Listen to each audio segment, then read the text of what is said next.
Labas, mano vardas Aušra. Aš esu Vika. Mano vardas Greta. Denisas. Andrė. Aš esu Rūta Ostrovskaja. Mano vardas Ivan. Kaip gali pristatyti ex-gydytoją? Emigrantas. Veikiantis žmogaus teisų srityje. Sociologas. Darbas su jaunimu. Organizuojantis trans žmonių savitarpio pagalbos asociaciją.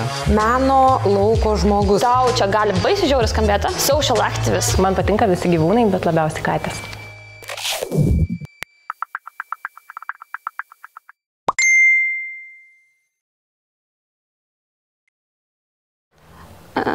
Ne.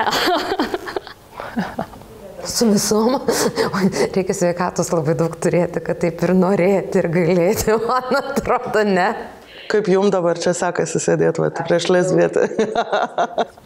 Tikrai nėra taip, kad lesbietės nori visų moterų ir ta prasme, tikrai ne. Ta prasme. Ne. Norėti su žiauriai fain. Čia gal nebent, kai nežinau, kai kokie tavo, kokį 20 keli ir adrenalinas ir hormonai, nežinau, visus. Ne, geras, Ja, bet žinai pavyzdys, kur tipo, matai žiauriai gražų žmogų ir tipo, ir tuomet, o ne, negėjau. Tai taip nebūna. Ką man reikės padaryti, kad, žinai, kad, nežinau, čia kažkaip tai suvilioti. Ne, to nedarai. Nieko pasaulyje netraukia, visi žmonės apskritai, taip nebūna tiesiog. Aš kaip homoseksualus žmogus nejaučiu potraukio visiems vyrams ir visiems vaikinams. Aš dirbu su jaunimu nemažai ir aš galvoju dabar prieš 10 gal metų. Ir dirbau su tokiu jaunuoliu ir, man atrodo, ten irgi visai kilo klausimų, ten prieš eitynės gal buvo. Ir kažkaip jis irgi sakė, nežinau, nueičiau į džymą ir nežinau, nukrito ant žemės muilas ir kaip pasilenkti, jeigu gali būti gėjų duše. Ir aš taip, o Dieve. Gerai, sakau, žiūrėk, tu esi straight, jo? Heteroseksualus. Jo. Gerai. Ir mes sėdim Rotušės aikštėje Vilniuje ir aš sakau, matai šitą panainą? Jo. Iškart nori, ne? Jis taip žiūri, mane nesupranta. Sakau, kita eina, matai? Ir šitą iškart nori, ne? Ir taip parodžiau kelias ir jisai taip stoja ir sako, man atrodo, I get you now.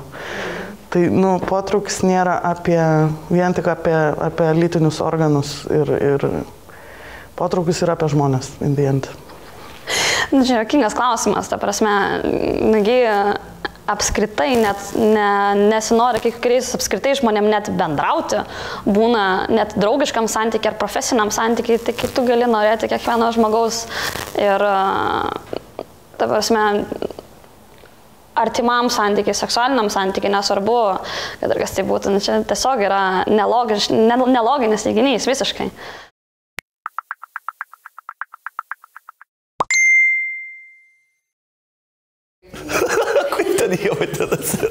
O kas sako, kad neturim pastovių santykių?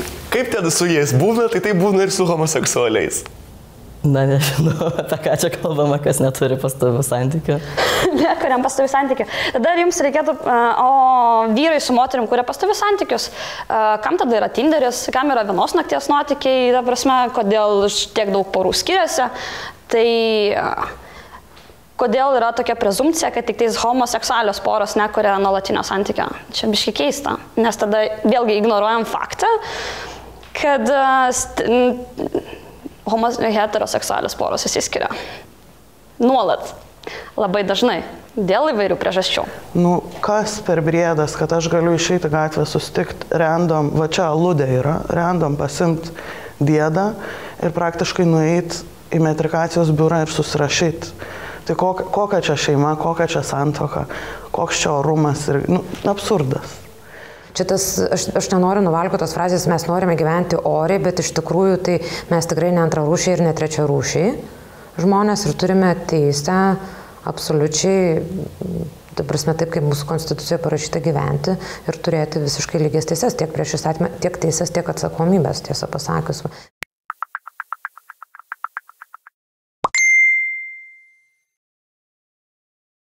Problematiškas, gal tikrai klausimas. Taip, pagal Lietuvos Respublikos įstatymus šeima vis dar nebėra ir motina viena auginanti vaikus. Ir heteroseksualios poros ne visos gali turėti vaikų. tai nereiškia, kad jos daro šeimą. Čia kitas klausimas, ar tikrai jie neturi vaikų? Nu, kaip fiziškai, tai galim mes turėti vaikų. Klausimas, ar norim? Nežinau, tai tikriausiai galima būtų pasakyti, kad aš irgi ne mama, ar ne? Aš dabar vis galvoju apie tokį dalyką, ateina mamos diena, mane sveikina su mamadieniu ir aš tokį galvoju, matai, kaip čia fainai yra.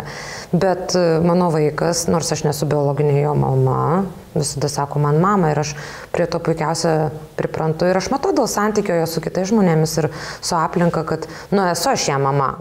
Tu kažkaip jauti link kažko, jauti, kad tau tas ryšys labai svarbus, bet aplinka tau sako, kad tau jausmai nieko nereiškia ir kad tu turi jaustis kitaip. Aš manau, tai nesąmonė. Tiesiog yra įvairios koncepcijos, tai man tai netolygu, kad šeima tai būtinai su vaikais. Tai šeima gali būti ir 2 žmonės, gali būti išplėstinė šeima, kai, tarkim, šeima laikomi ir tėvai, ir seneliai. Šeima yra tai, ką mes patys apibūdinam šeimą. Man šeima yra ne tik mano partnerė ar tėvai, seneliai ir artimieji, bet tai yra mano artimi draugai, draugės. Ir tai yra žmonės, kurie yra aplink mane ir mane palaiko ir myli mane ir priima tokią, kokią aš esu. Ir man atrodo, jeigu jūs, pavyzdžiui, nesugebėt savo vaikų priimti homoseksualių, tai jūs irgi savęs negalite vadinti šeima.